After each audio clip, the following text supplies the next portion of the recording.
From the headquarters of the Guild of Champions, this is the Becoming Thin podcast, and I am your host, Chris Terrell. And welcome to another week of your weight loss quest. How did this last week go for you, champion?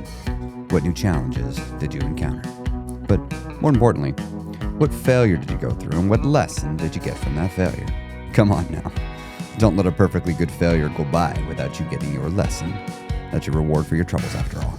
Now, if you're new here, I lost 125 pounds myself after an entire adulthood of chronic yo-yo dieting. Up, down, up again. Before I finally got sick and tired of being sick and tired. And I made some permanent, meaningful, and actual changes to my real-life lifestyle, habits, routines, environment, community, and to my systems of belief. Because it's all of those things that create the results in my life. And if I wanted to get new results in my life, I was going to have to go change those same 6 things. And if you're going to make new results in your life, you too will have to go look at all 6 of them and make some permanent, meaningful, and actual changes to your real life lifestyle, habits, routines, environment, community, and your systems of belief. Now, this is not going to be easy to do at all times. Sometimes even the thing you need to do and thing you want to do is not easy to do. That is one of those things of life I've been learning again and again and again and again. Have you learned that too? That sometimes the thing you need to do isn't what you want to do. And I remember on my journey, I had to add a lot of things into my life. And many times with weight loss, we focus on that part. You know, what exercises do I need to add? What healthy foods do I need to add? What tracking apps do I need to add? And we also think of the things I need to take away. But we don't think of it like make them go away. We think of what are the things I need to temporarily abstain from and restrict.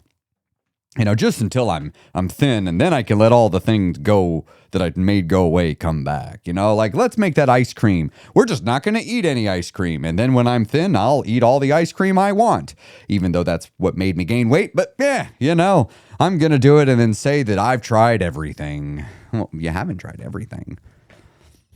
You've only tried everything you've thought of. But you see, along this journey, you're not going to restrict things like you think. Will you restrict some things? Sure. We need to keep that to a minimum, but you are going to have to restrict some things. However, what you're actually going to have to do a lot of times is let go. Let go of things that you once loved, liked, enjoyed.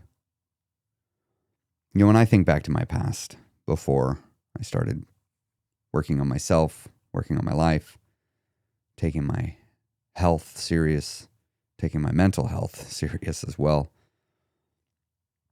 I had my vices, I had my funs. My video games was a big one for me. I spent a lot of time and attention gaming from about the time I was 16, 15, up until about I was 34.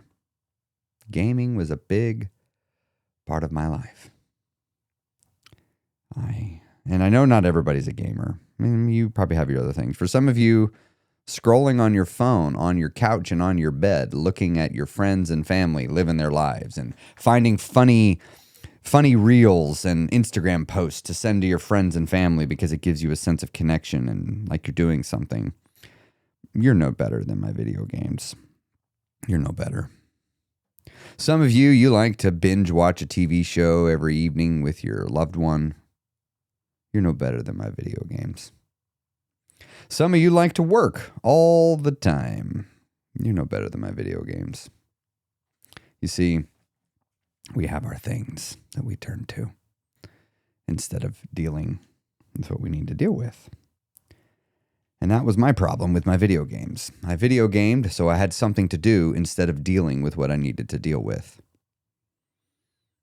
You know, I haven't talked about a certain aspect of my journey very often because it was very personal and it doesn't apply to everybody as far as the mechanics of what I did. But I got rid of almost everything I own. I cut off and cut out almost every person from my previous life. I didn't want to live the life I was living before, so I changed it. And that is how I learned about the important parts of the 6 forces of transformation: your lifestyle, habits, routines, environment, and community. Your environment and community play a big role in who you are. Your environment and community play a big role in how you feel, which in turn will affect how you act. Now, I'm going to tell you, I want to read the lyrics from a song. I'm not going to tell you the name of the song yet because I don't want you to be tempted to go look it up. I'll tell you the name of the song and the artist after. Some of you might know it as soon as you hear it. But let me just read this. I keep the coffins in my mind. I put my fears inside. There are graves that I've dug since we last left off that you will never find. So follow me deeper into the unknown, into your heart, into your soul. This is the end of the world that you know, and there will be pain in letting it go. Feel the uncertainty down to your bones. Are you afraid of dying alone? This is the end of the world that you know. I push myself a little closer to the edge, so intoxicated with the end. Those who wish me dead made me who I am. Until you lose it all, you will never know. There is fear in letting go. One by one, I hear them calling. I feel them creep inside. No goodbyes, no return. Watch the world as it burns and leave it all behind. So come on and follow me deeper into the unknown, into your heart, into your soul. This is the end of the world that you know, and there will be pain in letting it go. Feel the uncertainty down to your bones. Are you afraid of dying alone? This is the end of the world that you know. I push myself a little closer to the edge, so intoxicated with the end. Those who wish me dead made me who I am. Until you lose it all, you will never know that you can't have what you want from me. I can't be everything you need. The path is yours to take or leave. Until you lose it all, there is fear in letting go. So write your name into cement. Count the blessings that you're sent. Feel the beating in your chest. Nothing's permanent. Those who wish me dead fill the coffins in my head, and they won't let me forget. Nothing's permanent. I push myself a little closer to the edge. I push myself a little closer. There is fear in letting go. It's from a band called I Prevail, and the song is There's Fear in Letting Go. These are powerful lyrics for anybody that's on a journey of transformation, on a journey of change. There's a line in there that just really stands out to me. Nothing's permanent. Nothing's permanent. Life has an attrition. It takes. You're born, you come into this world, you have this security of your parents, and then life takes that from you as it's supposed to. You have these toys that you outgrow, and they're taken from you because you grow past them. You break them, and they get tossed out in a move. And then you have your friends, you grow up, and they grow apart, and you lose them. And then you have the fun of high school, the joy of no real actual responsibilities besides school. You get summer breaks, tons of freedom to just live and be. Very few real responsibilities. And then you turn 18 and you graduate, and that freedom is taken from you. Nothing's permanent.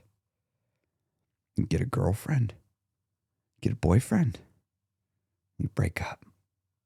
Nothing's permanent. You get this job, you love the job, But you're young and you don't know any better and you make stupid mistakes thinking you're all hot shit. And then you get fired and life humbles you a little bit. Nothing's permanent. Bit by bit as we go through life, life shows us again and again and again that nothing is permanent. And what do? We cling. We hold on. Stop, life. Don't take any more from me, we say. So we cling. I cling to my video games. I clinged to my movies. But most importantly of all, I clinged to the rituals around my food. I think of the way I'd make the ice cream, how I would get 3 scoops so that it would create a void in the middle. And I'd fill that void in the middle with chocolate syrup as I drizzled it all over the whole thing. I remember the ritual of how I'd clean the bowl at the end with the spoon. And the little dance I'd do on Wednesday night pizza nights. I'll only eat half. Well, just one more slice won't hurt. Well, I'll stop at the next slice. Well, I'd be ashamed to leave 3 slices. Might as well have one more. Because, quarter pizza, that's a snack. That's not a meal. Well, I'm feeling a little snackish at 1 a.m. Let's go have a little bit more pizza. The ritual. The going out with friends to the restaurants. Going out with your loved one to the restaurants. The rituals. The connections that food brought me. The connections my video game brought me. The emotional release of letting out my anger that was really at my job. At customers, at employees, at bosses, and I'd channel it into a video game and release my anger there. I clung to that stuff, the stuff of my youth, for a while. I'd cling to the way I'd react to things. My old mindsets. I don't want to change. I don't want to be more responsible. I don't want this, I'd think. So I'd hang on to everything, every creature comfort I could, all my possessions. And one day after my dad died and I'm contemplating my life, realizing that life itself is impermanent. My dad, my best friend, died. Nothing is permanent. So write your name into cement. Let the world know you were here. But even that cement will go away one day. Count the blessings that you're sent. The good times, enjoy them while they're here. Be fully present in those good times, because I'm telling you, nothing is permanent and they shall end. But we can cling and keep clinging. But we don't realize what we lose when we cling. I lost so much clinging to my food, clinging to my video games, clinging to my possessions. It was interesting. I started thinking of my possessions as anchors. When you have a house full of shit, you got to have a house big enough to hold all the shit. But interesting, when you get rid of all the shit, you don't need as big a house. And when you don't need as big a house, you don't need as big a house payment. And when you don't need as big a house payment, you got more money. And when you got more money, you can do more things. I began to realize my stuff was keeping me stuck because I was too afraid to let it go. And what's funny is I was clinging not just for my own gratification, but I was clinging to make other people think certain things about me. Oh, I gotta have the possessions because all my gaming friends got the latest computer. Well, I should have one too. Everybody's going to the game that I can't afford to go to, and I don't have the time to go to, but I'm gonna do it anyway. I'm going to go out and eat even though I'm not hungry because I want to belong, and this belonging is so important. And it costs me something when I do that. When I sacrifice and don't do what I want to please somebody else, when it's interesting to see that That is not often an equitable two-way street. Because if I'm being honest, if I'm being transparent, I was doing it for myself. And it was always for myself. I said I was doing it for others to make myself feel better about the fact that I was just chasing my own gratification. I was interested in one thing and one thing only, feeling good all the time. That's what I was interested in. I shouldn't have to feel bad. Why should I? Why should I? I'm an adult. I got grown-up money. No one will tell me no, least of all me. I'm going to do and have whatever I want. And so on my journey in the beginning, I decided to let go. I sold almost everything I owned. I still vividly remember the day. I had a full woodworking shop in my garage that I had spent a lot of time and a lot of money building. And in the center of it, the heart of it, was my table saw, my beloved table saw. I actually cried when I watched the man drive away with it in the back of his truck, saying, please make good things with this. Please take care of it. This was a wonderful tool. I was sad when I let it go. I was afraid. There's fear in letting go. And I'm talking about this because if you want to make it to the other side of your weight loss journey, you're going to have to find the things holding you back and let them go. And you will feel fear. You will feel fear. Many of you are unwilling to face that fear, so you choose a GLP-1. It makes the food go away. I'm not saying all of you do that. I know not all of you do. I know many of you have tried everything. But many of you have not tried that. You have not tried letting go of your food rituals. And so instead, you will use something to take away the desire for the food rituals. Is that controversial? Don't know. Don't really care. I just know I've been doing this long enough to see that our rituals are important to us and we don't want to let them go. And the moment life gets hard, what do? What do many of us do on this weight loss journey? We go back. Oh, I need to take a break, we say. Oh, this is too hard to track my calories. Really what it is I can't be having anything that is calling to my conscious awareness that I'm about to go indulge in my old rituals. That's what I want. I want my rituals because my rituals make me feel good. But you can't give in. If you give in to the ritual, it will give. You give it power over you again. You see, you have to willingly let it go. Willingly. Let your vices go.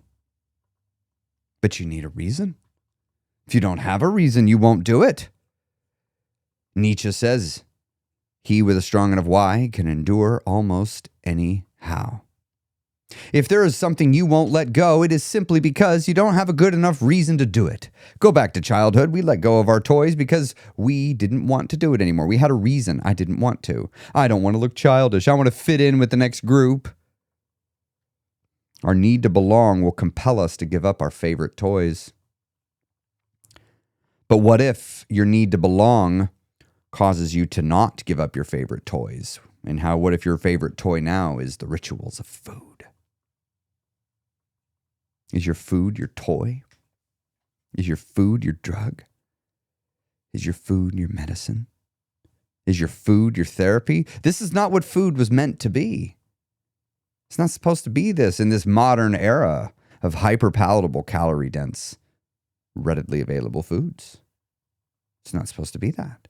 You can use it for that, but it comes with it a bunch of side effects. I was pulling up to my office yesterday on my bike, and there's some workers out behind laying some cable for something for a local internet company. I don't know. And the guy sees me pull up, and I'm in my my sweatpants, my Under Armour, like this pink jacket thing. You might have seen a lot of my TikToks. I love that thing. And flip-flops. And I'm pulling up on my bike with my little sling bag. I got a hippie vibe going. This athleisure wear. And the guy looks at me, he's like, you live here or work here? I'm like, I work here. He's like, you work at a place that lets you come to work in sandals? I'm like, well, when you work for yourself, that's owner's prerogative. I take them off the moment I'm in. I'm barefoot all day long. He's like, really? I'm like, telling you, man, working for myself is the best decision I ever made. And he's like, what do you do? And I was like, well, I have a weight loss company. And he says, really?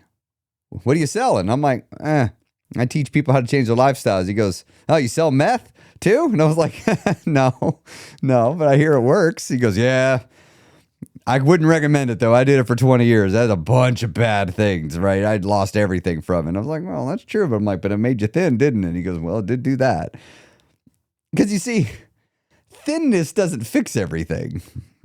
Thinness doesn't fix everything.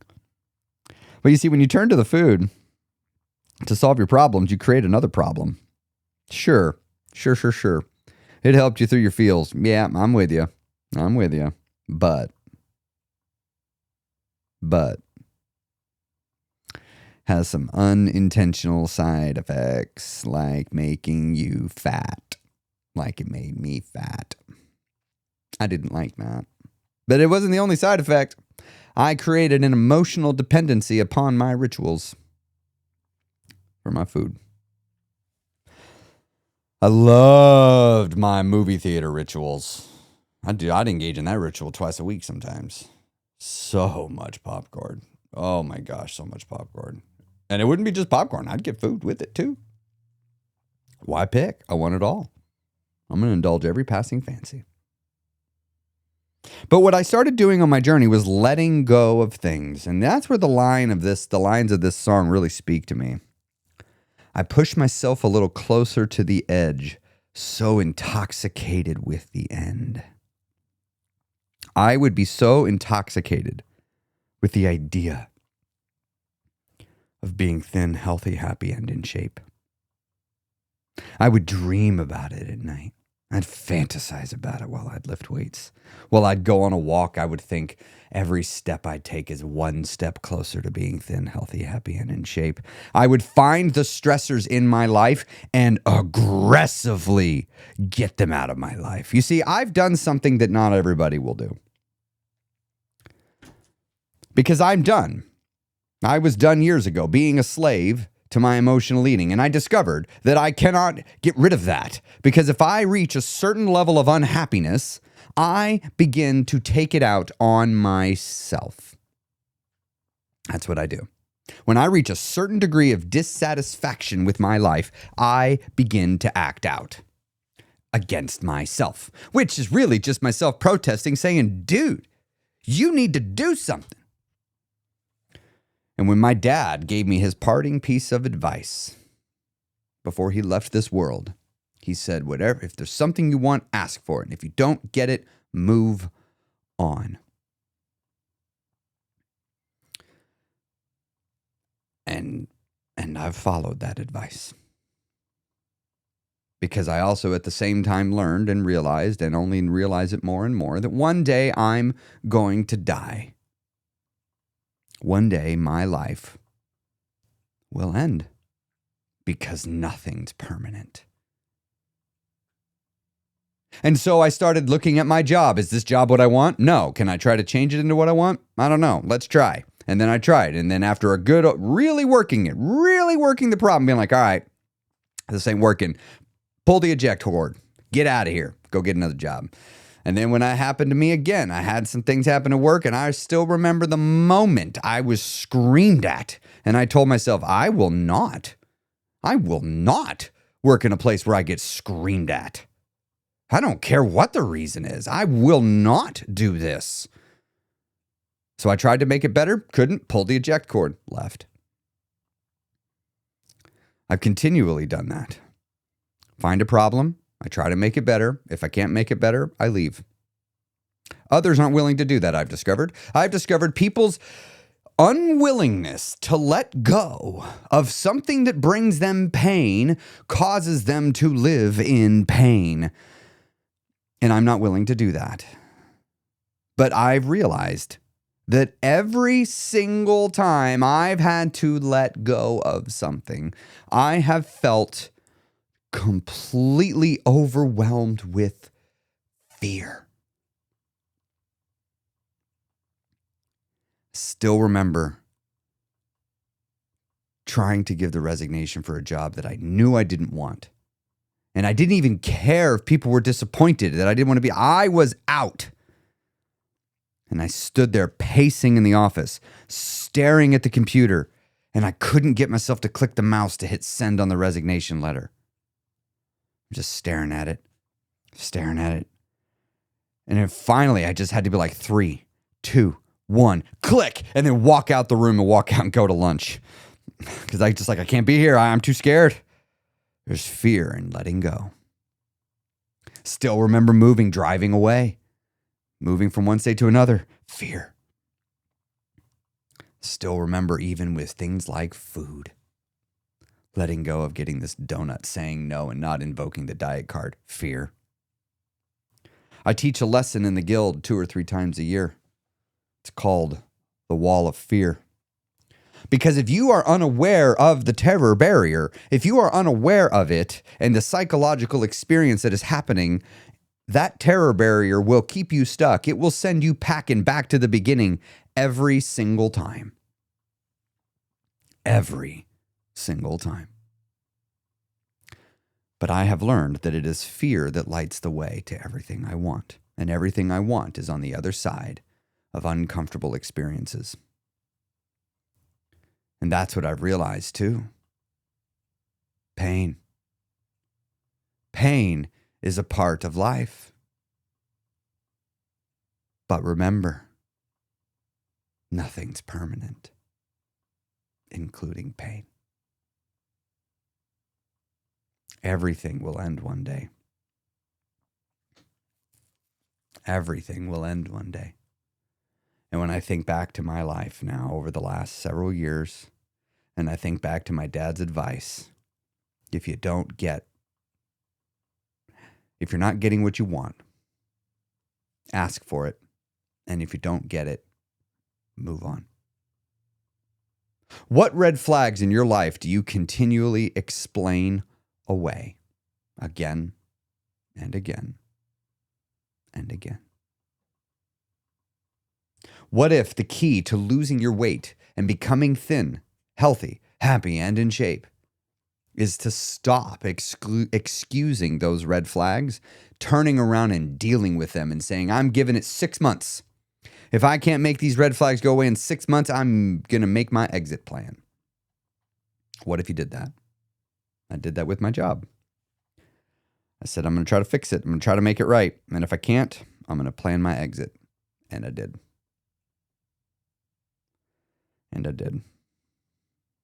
What in your life do you maybe need to exit? What in your life do you maybe need to sell? What habits in your life do you need to release and let go of?